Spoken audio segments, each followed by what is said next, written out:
Hello नमस्कार। तो कैसे हो आप सभी? स्वागत है आप सबका आपके अपने YouTube channel him study group में। तो आज हम आपके लिए एक और आपका मॉक टेस्ट लेके हाजिर है। ठीक है, जैसा कि आपको पता है कि एचपी पुलिस की जो आपकी क्राइटेरिया वो और जो भी आपकी एलिजिबिलिटी है और जो भी आपकी नोटिफिकेशन है वो लगभग आउट होने ही वाली है। और एग्ज़ाम आपके जो होंगे और या फिजिकल टेस्ट जो आपके मई के बाद ही होंगे। ठीक है, बाकी और जो भी कैंडिडेट अपने पटवारी एग्ज़ाम की तैयारी कर रहे हैं वो भी अपने तैयारी कंटिन्यू रखिए। डेली मॉक टेस्ट आपके लिए अपलोड होते हैं। ठीक है, आप रोज़ डेली वीडियो को वॉच आउट करिए। अगर आप 10-20 क्वेश्चन करके भी रोज़ डेली मॉक टेस्ट अपना अपडेट करते हो फिर भी आपका नॉलेज जो उससे बहुत बूस्ट होगा। ठीक है, बाकी और अपनी तैयारी तो आप कर ही रहे हो वो आप कंटिन्यू रखिए। बाकी आप इन मॉक टेस्टों को भी कंटिन्यू अटेंड करिए। ठीक है, आपको पता है कि वीडियो हर रोज़ शाम को 7:30 बजे अपलोड होती है। आप हमारे टेलीग्राम चैनल से भी जुड़ सकते हैं जिसका लिंक जो है वो डिस्क्रिप्शन बॉक्स में दे रखा है। ठीक है, तो टेलीग्राम चैनल से आप ज्वाइन हो सकते हो और अपनी तैयारी कंटिन्यू रखिए। तो चलिए स्टार्ट करते हैं आज का फर्स्ट क्वेश्चन। आज का फर्स्ट क्वेश्चन है कि भारत का स्विट्जरलैंड किस राज्य को कहा जाता है? तो भारत का स्विट्जरलैंड वो हिमाचल प्रदेश को कहा जाता है, जम्मू कश्मीर को, उत्तर प्रदेश को या हिमाचल प्रदेश को? तो भारत का जो स्विट्जरलैंड है वो कहा जाता है जम्मू कश्मीर को। ठीक है, जम्मू कश्मीर को भारत का स्विट्जरलैंड कहा जाता है। ठीक है, चलते हैं नेक्स्ट क्वेश्चन की ओर। नेक्स्ट क्वेश्चन आपका हिमाचल प्रदेश का बनारस किस नगर को कहा जाता है? ठीक है, तो ये मंडी को कहा जाता है, ऊना को, बिलासपुर को या सोलन को? तो हिमाचल प्रदेश का जो बनारस है वो मंडी डिस्ट्रिक्ट को कहा जाता है। ठीक है, मंडी डिस्ट्रिक्ट, इसको हिमाचल प्रदेश का बनारस के नाम से भी जाना जाता है। चलते हैं नेक्स्ट क्वेश्चन की ओर। नेक्स्ट क्वेश्चन है कि हिमाचल प्रदेश के किस स्थान को अंगूरों की भूमि कहा जाता है? तो हिमाचल प्रदेश का ऐसा कौन सा स्थान है जिसे अंगूरों की भूमि कहा जाता है? तो वो नाको है, करछम है, रिब्बा है या रिकांगपिओ? तो जैसा कि आपको पता है कि किन्नौर का जो रिब्बा है, जो किन्नौर में स्थित रिब्बा है, इसे हिमाचल प्रदेश की अंगूरों की भूमि कहा जाता है। ठीक है, चलते हैं नेक्स्ट क्वेश्चन की ओर। नेक्स्ट क्वेश्चन आपका कौन हिमाचल प्रदेश में महर्षि के रूप में जाना जाता है? तो महर्षि को ऐसे लिखा जाता है, थोड़ा सा वहाँ पे मिस्टेक है, तो महर्षि के रूप में जाना जाता है। ठीक है, तो इनमें से बाबा कांशीराम को जाना जाता था, शोभा सिंह को, सरदार अजीत सिंह को या निकोलस रोरिक को? तो जो निकोलस रोरिक है अपने, जो निकोलस और है कहाँ के निकोलस रोरिक, वो अपने कमेंट सेक्शन से कमेंट करके बताना है। ठीक है, निकोलस रोरिक है कहाँ के, इनका मतलब जो जन्म स्थान है वो कहाँ है और ये किसके लिए प्रसिद्ध है? ठीक है, और क्या यहाँ पे जो निकोलस रोरिक जो है किसके लिए प्रसिद्ध है और इनका जन्म स्थान कहाँ पे है वो अपने कमेंट सेक्शन में बताना है। तो कौन हिमाचल प्रदेश में महर्षि के रूप में जाना जाता है? वो है निकोलस रोरिक। चलते हैं नेक्स्ट क्वेश्चन की ओर। नेक्स्ट क्वेश्चन आपका ये बोलता है कि बाबा कांशीराम को पहाड़ा दा बुलबुल का नाम किसने दिया? तो महात्मा गांधी ने दिया, सरोजनी नायडू ने, सुभाष चंद्र बोस ने या जवाहरलाल नेहरू ने? तो सरोजनी नायडू।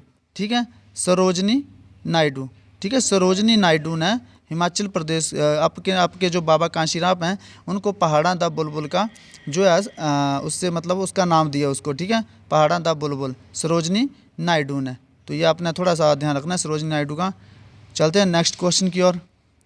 नेक्स्ट क्वेश्चन आपका कि हिमाचल प्रदेश के सीमांत गांधी होगा यहाँ पे। ठीक है, सीमांत गांधी, फ्रंटियर गांधी जिसको बुलाता है। ठीक है, सीमांत गांधी। ठीक है, जिसको हम क्या बोलते हैं? फ्रंटियर गांधी। तो हिमाचल प्रदेश के सीमांत गांधी के रूप में किसे जाना जाता है? निकोलस रोरिक को जाना जाता है, बाबा कांशीराम को, पंडित पद्मदेव को या भज्जू राम को? तो हिमाचल प्रदेश के सीमांत गांधी के रूप में जाना जाता है भज्जू राम को। ठीक है, भज्जू राम को हिमाचल प्रदेश के सीमांत गांधी के रूप में जाना जाता है। ठीक है, चलते हैं नेक्स्ट क्वेश्चन की ओर। नेक्स्ट क्वेश्चन आपका कि हिमाचल में सर्वाधिक शुष्क, तो हिमाचल प्रदेश में जो सर्वाधिक शुष्क स्थान है, ठीक है, सर्वाधिक शुष्क स्थान कौन सा है? ऊना में, धर्मशाला में, स्पीति में, सोलन में? तो हिमाचल प्रदेश का जो सर्वाधिक शुष्क स्थान है वो है आपका स्पीति जो हिमाचल प्रदेश का सर्वाधिक शुष्क स्थान है। ठीक है, चलते हैं नेक्स्ट क्वेश्चन की ओर। नेक्स्ट क्वेश्चन आपका कि क्षेत्रफल की दृष्टि से हिमाचल प्रदेश का सबसे छोटा जिला कौन सा है?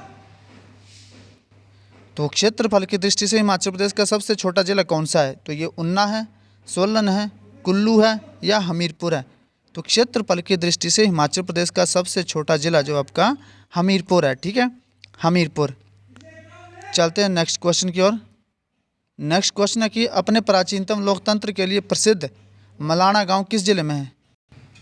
तो हिमाचल प्रदेश, ठीक है ना, हिमाचल प्रदेश में अपने प्राचीनतम लोकतंत्र के लिए प्रसिद्ध मलाना गांव किस ज़िले में है? तो ये ऊना में है, सोलन में है, कुल्लू में है या हमीरपुर में है?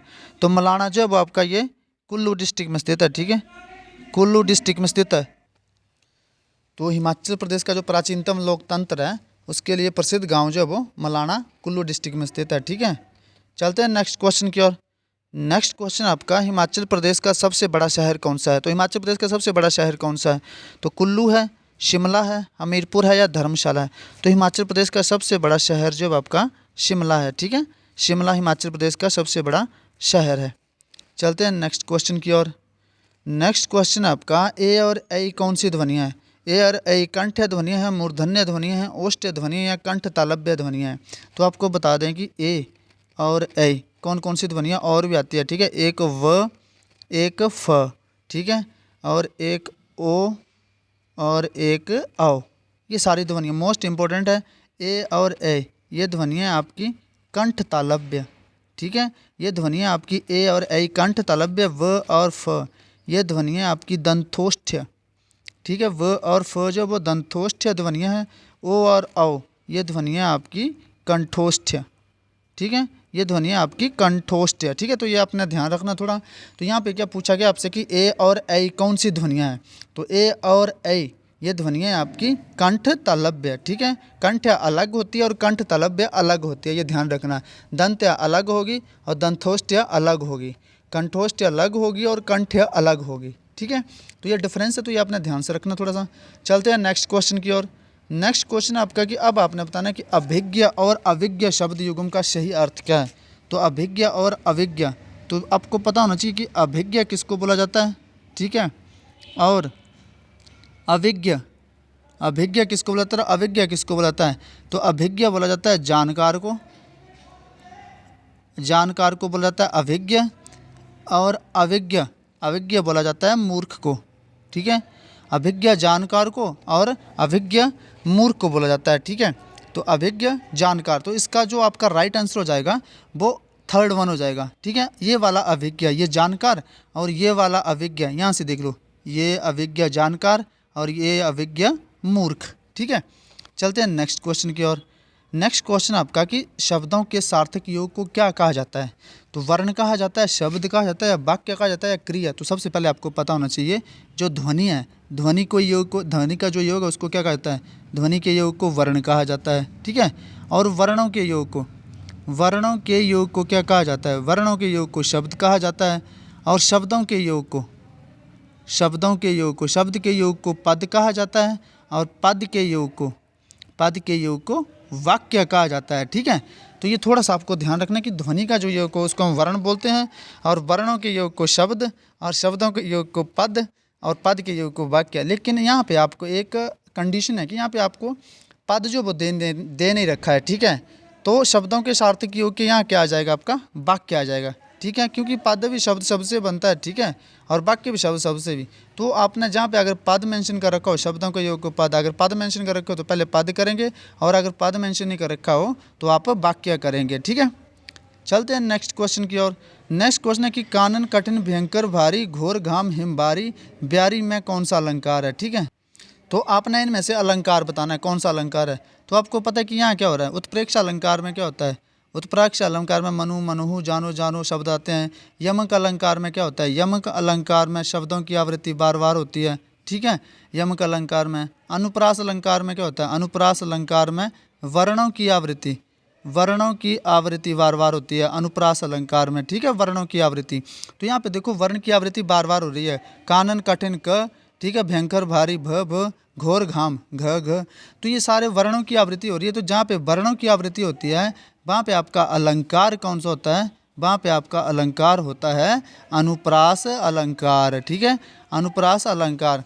आपके लिए एक अलंकार की वीडियो लाएंगे जिसमें कि पूरे अलंकार होंगे।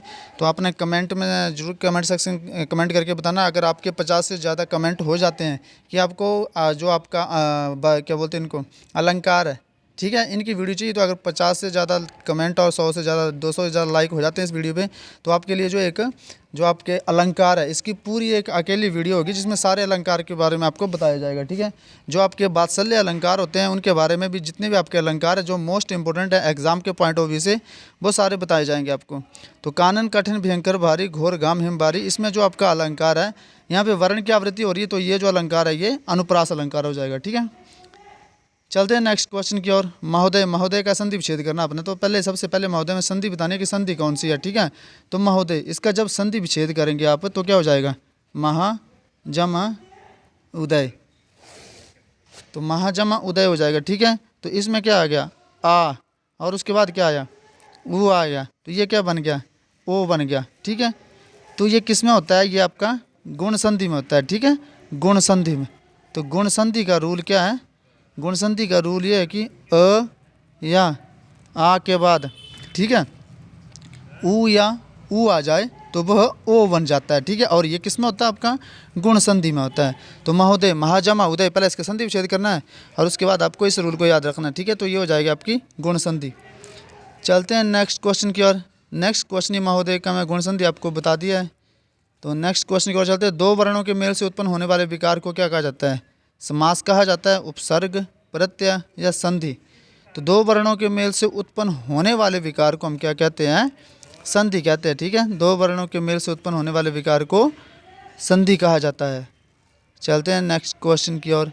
नेक्स्ट क्वेश्चन है कि परमानंद, परमानंद में कौन सा समास है। तो परमानंद को तो सबसे पहले ऐसे लिखा जाता है, थोड़ा सा लिखने में मिस्टेक है, अब ऐसे लिखा जाता है ये भी सही, लेकिन अब जो लिखा जाता है अगर आपके एरर में आए, जैसे अशुद्धि में आए, तो इसको लिखा जाएगा परमानंद, ऐसे लिखा जाएगा, ठीक है, परमानंद। इसका जब संधि विच्छेद करेंगे तो इसका क्या हो जाएगा, परम जमा आनंद, ठीक है, परम जमा आनंद, परम जमा आनंद, ठीक है, परम जमा आनंद। और इसका जब शब्द विग्रह करेंगे, ठीक है, तो परम है जो आनंद, ठीक है, परम है जो आनंद, ये इसका संधि विच्छेद हो जाएगा। तो ये क्या आ गया, पहले विशेषण आ गया, और जिसमें पहले विशेषण आ जाता है, जिसमें पहले विशेषण आ जाता है तो वो आपका जो समास है वो कौन सा हो जाता है, कर्मधारय समास, ठीक है। जिसमें पहले विशेषण आता है तो वो आपका कर्मधारय समास हो जाता है। चलते हैं नेक्स्ट क्वेश्चन की ओर। नेक्स्ट क्वेश्चन में कौन सा समास है, नेक्स्ट क्वेश्चन है सॉरी, लंबोदर, ठीक है। तो लंबोदर, लंबोदर में कौन सा समास होगा। तो लंबोदर का मतलब क्या होता है, लंबा है जिसका उदर, लंबा है जिसका उदर, लंबा है जिसका उदर, अर्थात किसके लिए बोला जाता है लंबोदर। तो लंबोदर बोला जाता है श्री गणेश भगवान को, जो वो लंबोदर बोला जाता है, ठीक है। तो लंबा है जिसका उदर और श्री गणेश भगवान को लंबोदर बोला जाता है, ठीक है। तो जो जिस शब्द का अपना कोई अर्थ ना हो बल्कि किसी और की तरफ इशारा करे, वहाँ जो समास होता है आपका बहुव्रीहि समास हो जाता है, ठीक है। तो ये थोड़ा सा ध्यान रखना आपने। चलते हैं नेक्स्ट क्वेश्चन की ओर। तो नदी नाले में कौन सा समास है। तो नदी नाले, नदी नाले का जब शब्द विग्रह करेंगे तो क्या बनेगा, नदी और नाले। तो नदी और नाले, तो आपको पता है कि जहाँ से और की संश बन जाए या फिर विपरीत अर्थ बन जाए, ठीक है, और तो वहाँ पे कौन सा समास होता है, द्वंद्व समास होता है। और द्वंद्व समास में दोनों पद क्या होते हैं, प्रधान होते हैं, ठीक है, दोनों पद प्रधान होते हैं। तो नदी नाले में समास हो जाएगा द्वंद्व समास, ठीक है। तो ये था आपका आज का सेशन। 20 क्वेश्चन है, 20 में से आउट ऑफ आपका कितना स्कोर गया आपने कमेंट सेक्शन में जरूर बताना। आज आपका इंग्लिश का सेशन ऐड नहीं हुआ है, ठीक है, कल से फिर आपका इंग्लिश का सेशन भी ऐड होता जाएगा, ठीक है। तो मिलते हैं नेक्स्ट वीडियो में, तब तक के लिए जय हिंद, जय भारत।